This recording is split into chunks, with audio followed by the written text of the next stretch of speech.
Hi there. Um, Welcome to another episode of Kurt Rambles On About RPGs. I'm Kurt Meyer. I'm, for better or worse, your host, if you will. Um, First of all, I want to say thank you to several people who have given me constructive criticism on my previous review, the review of Tunnels and Trolls, the latest edition, Deluxe Tunnels and Trolls.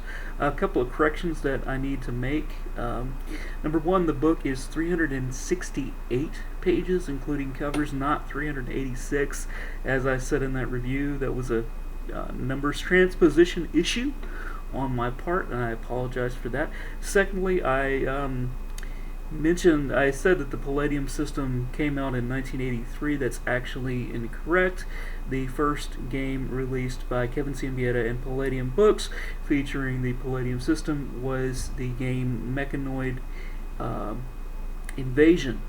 I am much more familiar with the later game, the Mechanoids, and of course the Rifts supplement dealing with the mechanoids. So that slipped my mind, and I apologize for that error. It was also brought to my attention that TNT, Tunnels and Trolls, does not have within it mechanisms for contested roles, etc., etc., but that it really doesn't matter, just like it really doesn't matter that it doesn't have ship rules in it, like I had brought up before. And the reason that it doesn't matter is because the system gives you such a fluid framework to adjudicate those things in your own games. Again, TNT is not a tournament game. It's not like it was never set up sort of RPGA, anything like that. It's mostly, hey, let's roll some dice and have a good time. And so I want to keep talking to you about games of that sort, indie games, games made, by people without a whole lot of budgets. Really, just do it for the love of the games, for the joy of the fans, etc., etc., etc. So, without further ado, tonight's game that we're going to look at is G-Core Prime by J. Libby. First of all, I really like superhero games. Because to me, if a system can run superheroes, it can run anything else, because the comic book superheroes essentially encompasses most other genres. If you look at, DC or Marvel, for instance, you'll see that within the DC universe, within the Marvel universe, there are fantasy characters, there are science fiction characters, etc., etc. So, and depending on the era of the comic book, the comic tends to be a barometer or a reflection of what's popular in the culture at the time. So, if you happen to be David E. Martin in 1987 and you're writing the Ultimate Powers book for the Marvel Superheroes game, you're going to include Transformers with the serial numbers filed off as a character possibility. So, anyway, on to this book by Jay. Incidentally, there's just by me saying that I like superhero RPGs probably tells you something about me. I'm probably a die-hard romantic in that sense, because superheroes are all about myth making, all about good versus evil, etc., etc., etc. A dear friend of mine, Richard Ingram, the author of Philosophy and Other Bad Habits and the proprietor of Loser Comics, says that for him, Alan Moore's The Watchmen, I'm talking about the original 1985 run on Watchmen, sort of killed the whole four-color superhero uh, thing for him. The whole concept of it. He's a stoic. I'm more of a romantic. So hey, throw me some superheroes. And that brings us to the book by J. Libby. Here we go. G-Core Prime. This copy of it, this is a 2015 printing, purchased via Amazon, Create Space, Print on Demand, Amazon. If you're a Prime member, free shipping, $20. You really can't go wrong for this. Description of the game in one statement. This game, conceptually and mechanically, is what would happen if 1987 era Marvel superheroes from TSR and Fusion by the house system for Artelsorian Games had a love child while Heroes Unlimited by Palladium was cheering them on. Okay? So, what this does is it takes the Marvel Superheroes game essentially off of the Universal table and moves it to a rollover system. Essentially, opposed roles rollover system, and we're beating a difficulty, an assigned difficulty. Basically, mechanically speaking, what you do is you're going to roll a 1d10, and you're going to multiply that by 10, and then you're going to add any kind of modifiers to it, and potentially give an attribute or a power, etc., etc. And you're going to get your total. If that total beats the difficulty, hey, you've got your success. So that's kind of the it's one of the fusion influences of this. And if you follow Jay Libby's work, you will recognize him having worked on the third edition of Cyberpunk, both artistically, and he's also did a couple of supplements. He's done some writing for the Doctor Who, the current Doctor Who game. Really, and I have to say this, I have to give this caveat before I really delve into this book at all. Jay, I consider a personal friend. He and I have actually never physically met. I've known him for 16 years online. I'd actually contributed to some of the earlier incarnations of what became G-Core Prime. As such, in one of his many supplements to G-Core Prime, he includes my name. He actually weds my name to that of the great Jeff Grubb, designer of the Marvel Superheroes game. The supplement is called Grubmeyer Asylum. I don't know if that means that Jay feels like, I'm insane, this sort of crazy guy out there on the internet that talks to him about games and criticizes his games and says, hey Jay, hey, your game could use some Transformer-like characters, or your game could use some mecha, or your game could use some starships, or hey man, you got a lot of pronoun antecedent agreement issues in that there book. But anyway, that's sort of Jay's kind of homage to me and homage to our very geeky bromance that has been taking place over the past 16 years or so. One of the reasons that I like indie games is because, typically speaking, the creators are very open to communicating with fans. Jay is exemplary in that regard. If you have something that you want to see in one of his games and you can explain it to him and he kind of vibes with you on that, more than likely you will see it in one of his games. And that's kind of how Jay and my friendship has developed for a long time. And, So anyway, I'll leave that at that and begin talking about the actual book. So, as I said, And what we've got in here, we've got some full color. We've got quite a few full color art renderings in here. Um,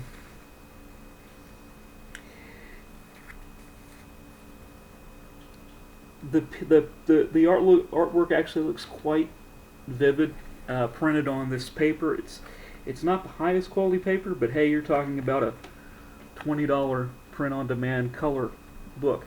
So, you know, what do you want in this day and age? This particular book, G-Core Prime, was 5 years in the making. There were some earlier versions of G-Core, one of which is actually still available on Amazon, G-Core Deluxe. Do not buy that book. Buy this one, G-Core Prime. This is a newer, more tweaked, more edited version of the game. So you're like, okay, Kurt, let's talk about the damn game already. All right, so let's talk about the game. To create a character for this, you're basically going. The first thing you're going to do is choose an origin. I count 27 origins total in this book. My number might be off a little bit, but basically this. Let's see. And then origins actually read very much like Heroes Unlimited origins. At least in terms of how they're titled, you've got Alien, Alien Super, Avatar, Cosmic Artifact, Cosmic Bestowed, Demigod, Demon, God of Mythology, Human Combat Master, Human Cyborg, Human Genius, Human Tech Master, Mutant Animal, Plant, Psychic, Robot, and then all sorts of superhumans. Beyond that it lists here. Plus, you've got some in the back, the quote-unquote noob origins, that came about because I saw a PDF of this and I said, hey Jay, your game needs this, your game needs this. And so what does Jay do? He goes and he types them up, and they make it into the print version of the book. So if you like to play Transformers, sentient mecha, in other words, and you're using this system, it's in there in part because I said, hey Jay, you should put this in your game. So, as I get the book out of my face so you can see my face, not that you're trying to look at my face necessarily, but in any case, what you do is you pick an origin for your character. And after your origin, you pick what is referred to in here as a hero type. Basically, a hero type is a career. It is I think there's 17 of those in here. Anything from wizard, cop,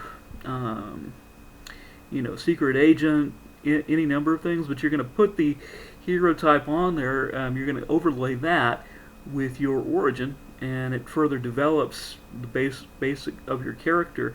And interestingly, you can stack hero types. So if you want a character whose background is, say, the character started out a thief on the streets, but then became embroiled in a conspiracy and ended up becoming a secret agent or something like that, you can have more than one hero type. It's really up to your GM and how old. There's some sort of something about 10 years. For every 10 years of age your character has, that entitles that character to another hero type.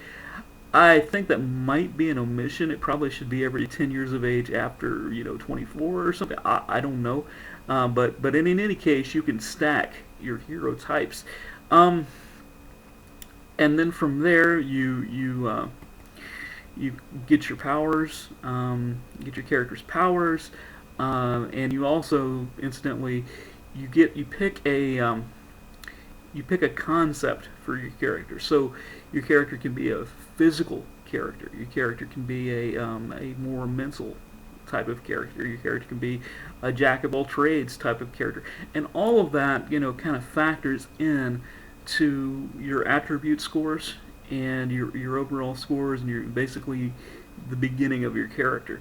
Now this character generation obviously does not sound like Marvel superheroes. So you're like, how is this at all, related to Marvel superheroes? Well, it uses the same basic stats as the Marvel superheroes game, obviously with the serial numbers filed off and the names changed to protect the innocent.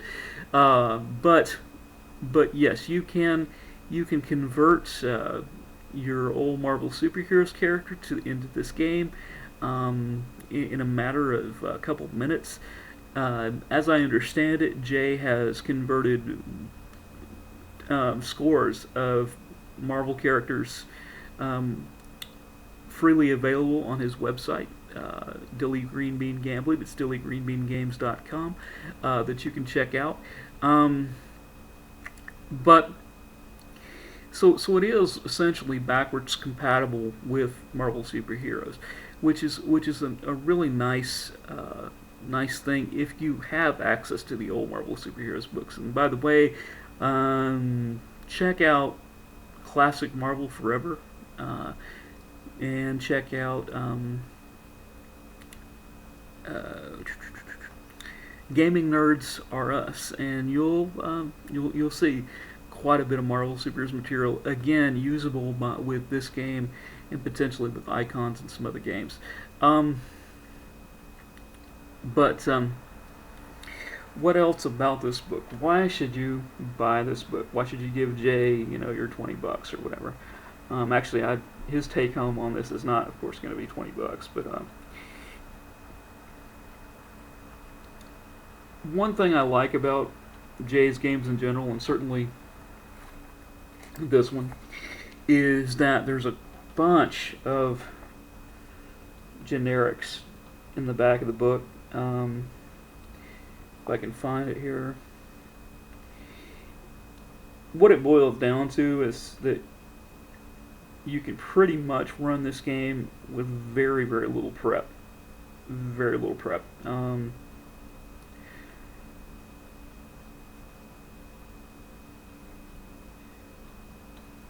Yeah, so he's got generics in here. Everything from animals to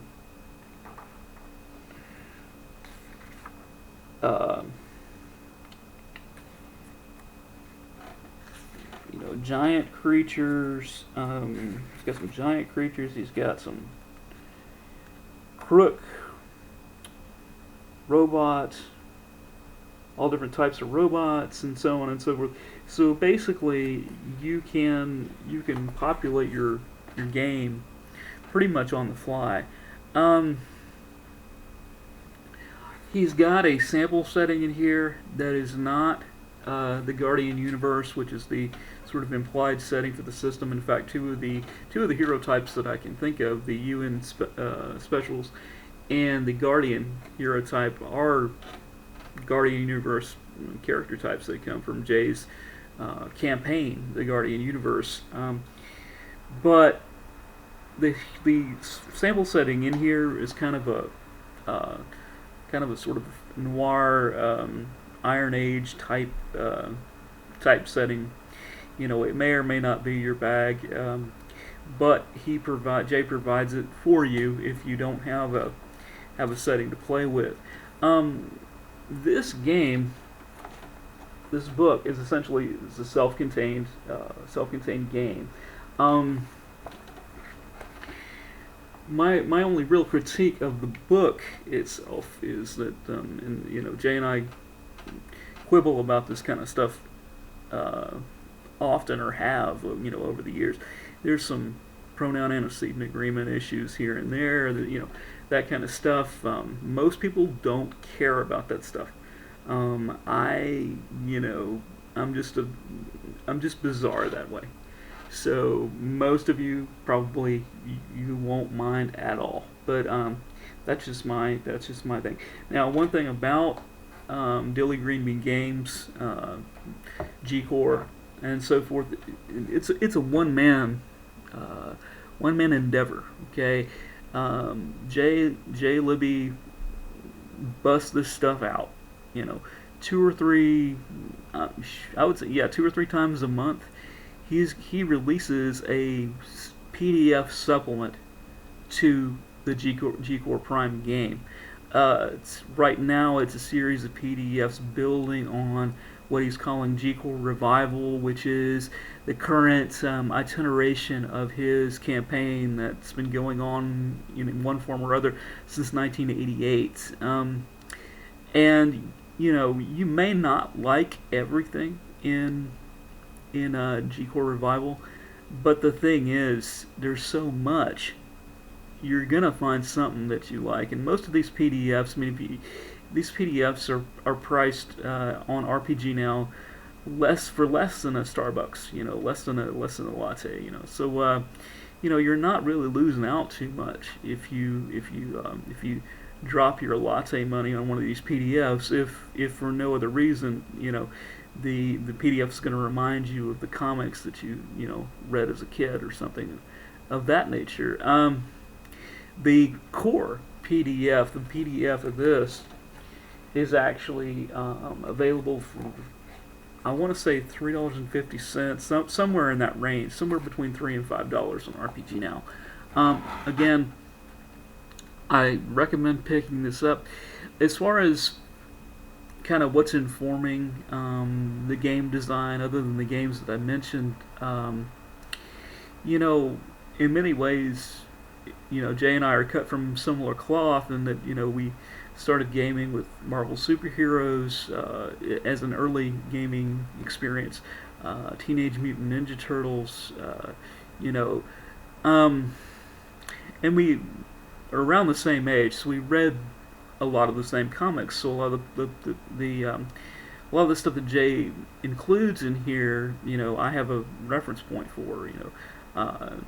If you read or read or like or are interested in comics from around 1986 to around 1991, if you're interested in that era of Marvel and DC comics, you're gonna find something in Jay's G-Core or G-Core Revival or any of his other G-Core related products. You're gonna find something in there that you'll dig.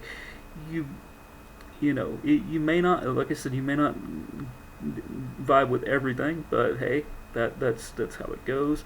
I don't like everything in Jay's PDFs, on Jay's work, but I do appreciate it, and I appreciate that he, like I said, really churns this stuff out.